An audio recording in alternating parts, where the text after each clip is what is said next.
Okay, this is a quick video, a little bit more about the logistics of a classroom. So what you can do here, I'm in my classroom, and if I want to return home I can just click on the demo, which is this page, or maybe I want to jump straight to a different classroom, and you can see down here I've got different classrooms, which I'm not going to show you, it's confidential, different students works in there. But what you can do is, at the bottom there's an option here to archive classes. Now what archive classes are, things where, so you can see here, student induction. So for the first 2 weeks, we might have had a class with material in, but we don't really want students to have access to that anymore. The content is all still there, and if somebody wanted to evidence what have you been doing, we can archive classes.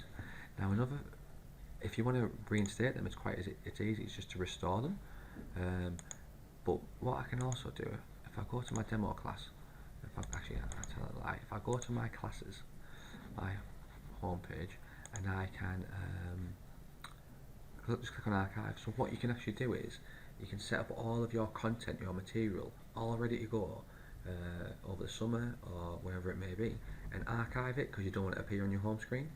But then when you want to bring it live, you can just restore it and add your students.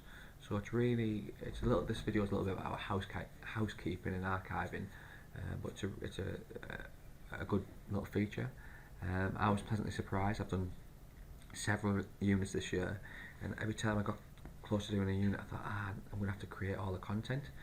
But a little bit smug here, I actually prepared all my content and my units at the beginning of the year, and then when I went to my archive folders, I was like, like the past Alex actually did the work, so I was quite grateful that I did that. So that's the use of archive classes.